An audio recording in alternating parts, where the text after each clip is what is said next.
Okay. Quick sound test, everyone. Okay.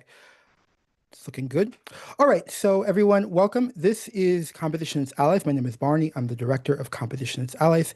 And Fundamentals of Harmony, which is what we're watching right now, is a series that I had started about a year ago to help composers and performers actually learn harmony so that they can do fugue and orchestration, but also it will help with composition. So unfortunately for many of us, though we are learned and have done a lot of time, in the practice room, in going to conservatory, all this knowledge, we actually know very little when it comes to harmony. And this becomes very obvious when you try to orchestrate. And despite having a master's in composition, like I did, you go to orchestrate and you have no idea what you're doing. Then you try to do fugue, and it's even worse because fugue, especially, there is no hiding.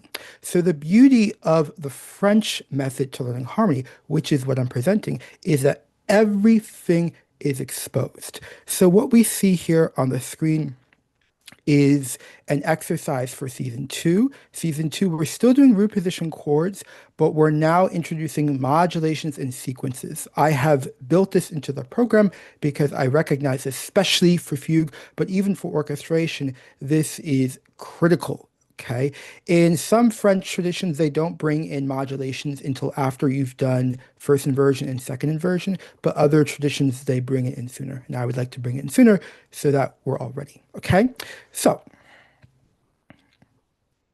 the first thing you want to do when you get an exercise is you want to sing it at different tempos. Okay. So this is a bass exercise. So we're going to have to find the soprano and we're going to have to hear the other voices. So we're going to have to hear above the bass. Let me just get my pitches.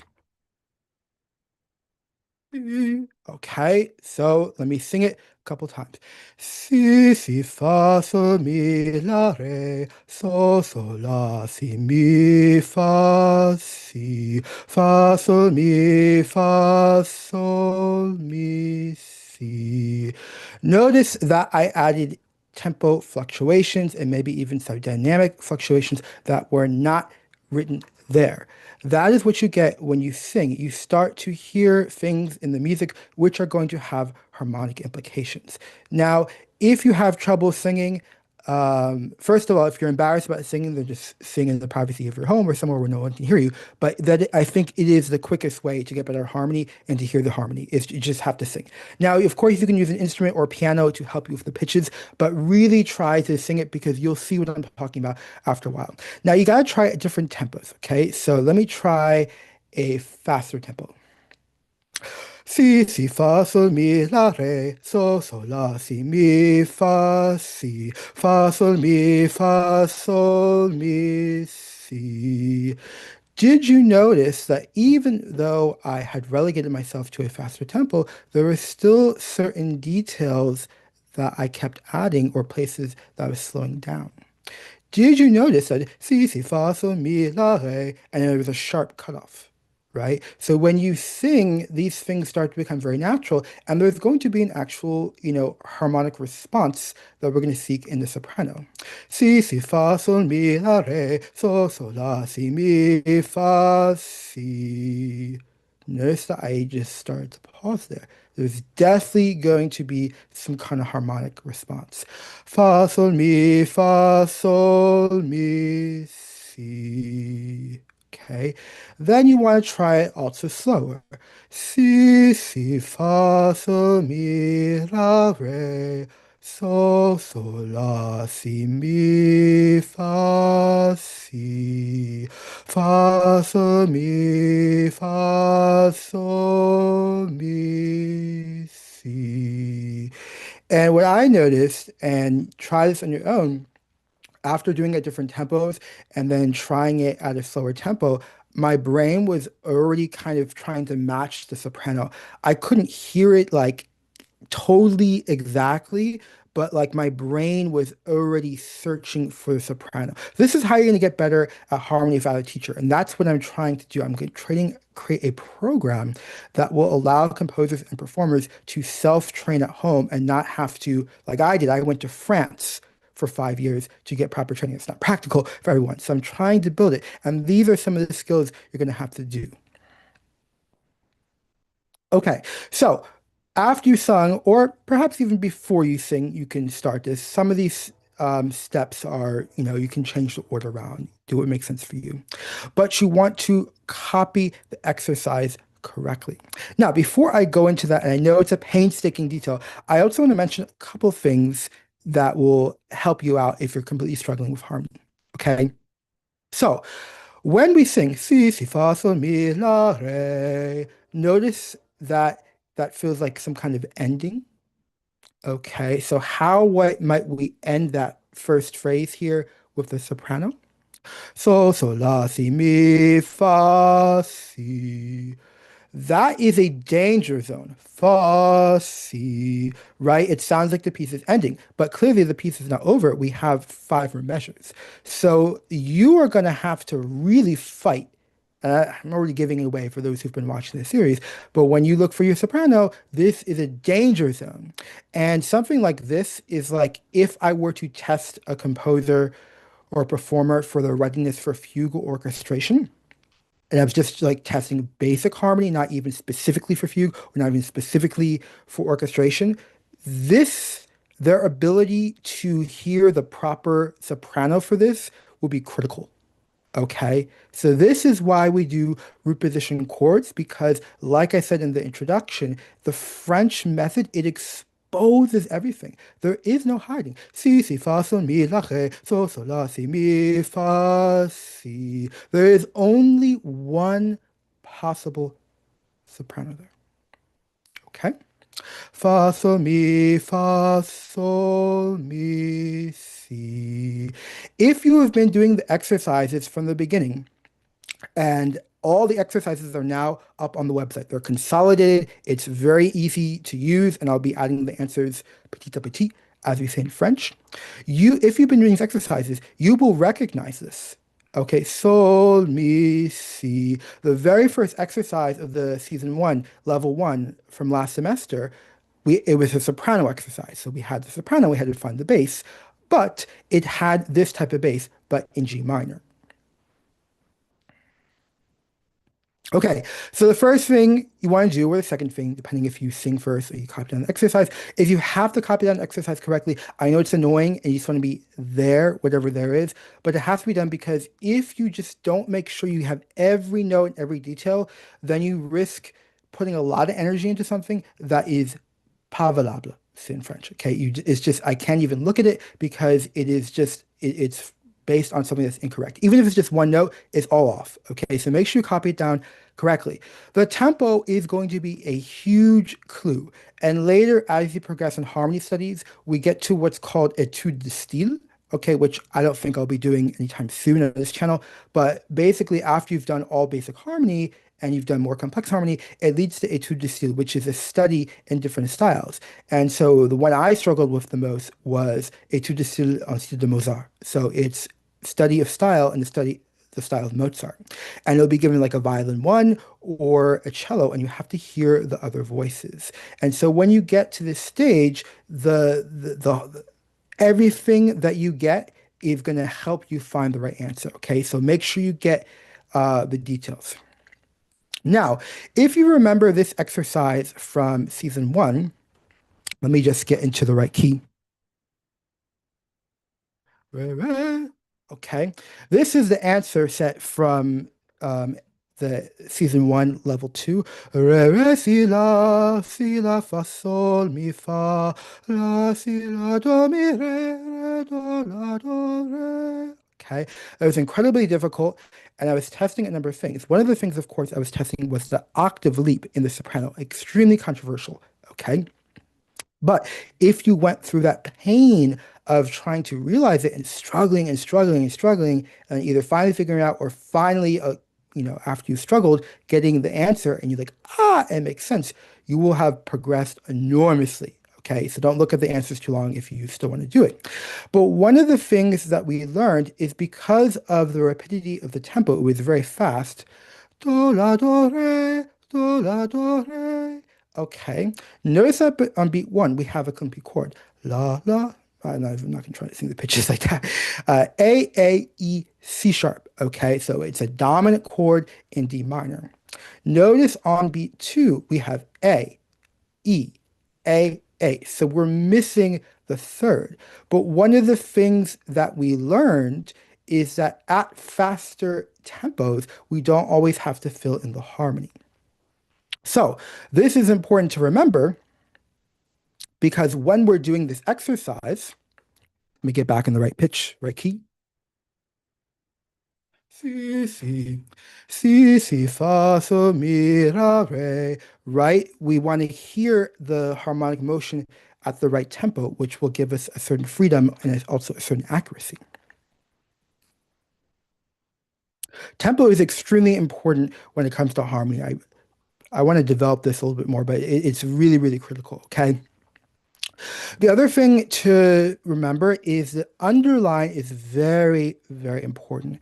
Now, I don't know if they use this in other traditions. It's definitely we use a lot in the French tradition. Okay. And I do have a note on the homework that explains it, but I'll just explain it again for everyone who's watching, is that the underline indicates that the harmony is staying the same, but it implies that there's going to be movement above. So in this other example from last season in D minor, where we have the five, probably should have the underline there, but it was a soprano exercise. Um, we have notice how the A is staying constant, the bass is constant, but the soprano is moving. So in this exercise in which we have the bass first, this is critical information. So what I am telling you, or whoever wrote the exercise, myself, is telling you is that another voice, most likely the soprano, but it could be middle voices, is going to be moving despite the fact that the bass is still. So here with this E, okay, your impulse should be to fill up the time, most likely with a soprano because we want opposition to the bass, though maybe inner voices could be involved.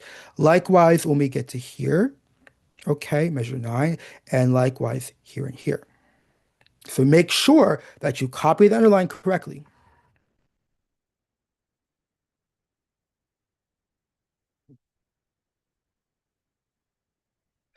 Another housekeeping thing, and again, I know it sounds super basic, but I promise you, if you rush through this part, it's all lost and you'll lose hours of your time because you'll put all this hard work and it can't be corrected because it's based on a fraudulent foundation.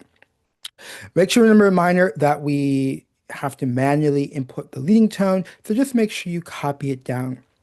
Another thing to remember is that season two, we're going to have modulations. So notice that we have this sharp for the five, and then it seems to be absent for some time, probably because there's going to be a key change. There definitely is a key change. But make sure you copy down the leading tone and notice that the leading tone is, or at least, yeah, it's not present for the last three measures. That has obvious implications for what type of cadence that is going to be required. And if you feel lost, just double check season one because we've gone through a lot of these things. And remember, the only true learning is by doing, and you have to do the work. Just watching a video is a passive form of learning. It hopefully inspires you to take action, but you're just not going to actually learn harmony in a way that matters unless you do the work and go through that suffering. Okay? And hopefully it's not just suffering. Okay, so the quickest way to get the exercise done, and when I say done, I don't mean just that every note is filled in, soprano, alto, tenor in this case, but that it is of the highest quality possible. You want the highest quality because if you fight for that, it takes more time and energy. I understand, but that is sooner that you have liberation where you don't need to get outside help. You don't need to go to a teacher, and you can decide for yourself what you want when you try to orchestrate, when you try to do fugue, or when you compose. Okay, so the quickest path is to go slower from the out front. Okay, so we're going to get the phrases, we're going to get cadences, and we're going to get the Roman numerals. And when we have un bastonné, which is what it's called in French, when we have the bass provided, that makes it a lot easier. Okay. So another thing is to just like test out the soprano for some of the key moments, right? Si, si, fa, sol, mi, la, re. What is the best soprano there? There's only one option. Next, do the Roman numerals. Okay, I know it sounds basic, but this is the quickest way. Okay, I'm saying from experience. I moved to France to get training, and when I was there, I didn't know how long I could stay because I didn't have a lot of money and had to work continuously.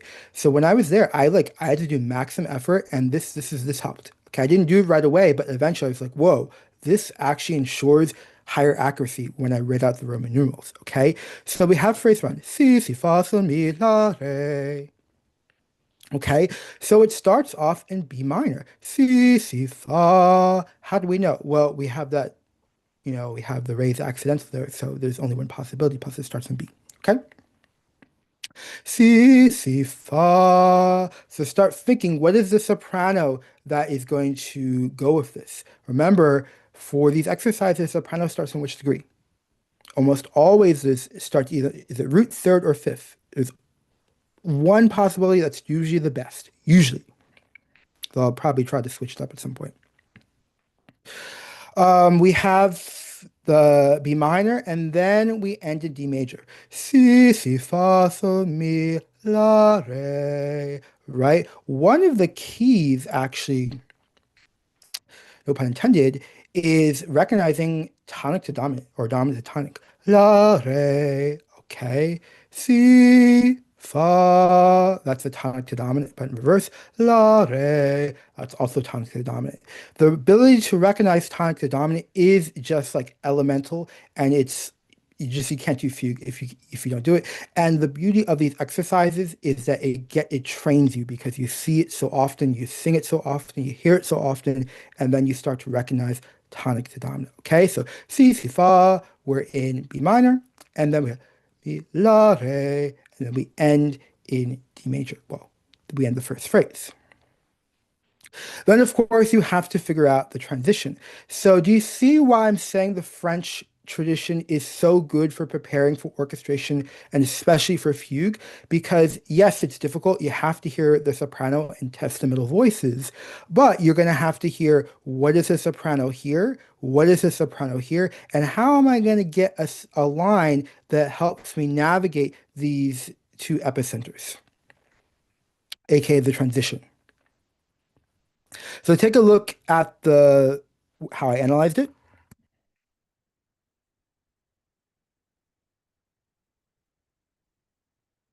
I mean, there's not really any room for negotiation because it's a bastonné, if you call it in French. The bass is provided, so but you need to be able to analyze very quickly. So it ends 5 and 1 in D major. It starts 1 to 5 in B minor.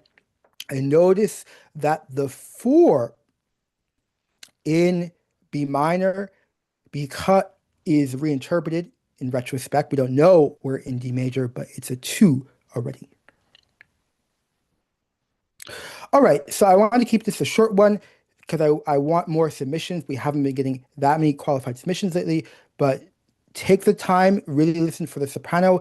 If you want to do the work, make sure you submit a complete exercise. So I need to see the entire complete soprano and give me the best possible. Because if you give me the best, then what I can give back is the best. If you have not done the full work, then you're not going to grow to the maximum. And we cannot afford to stay stuck as students forever. We have to find liberation. We have to move on to do the fugue, to do orchestration. So put the best possible, blood, sweat, and tears, not literally, but blood, sweat, and tears figuratively. So then once you submit it and you're like, this is the best I can do, then you will be surprised how much you grow, like exponential growth over time. Okay. Finally, if you want more resources, then just check out my website, barneyjmusic.com/fundamentals of harmony, and you'll find lots of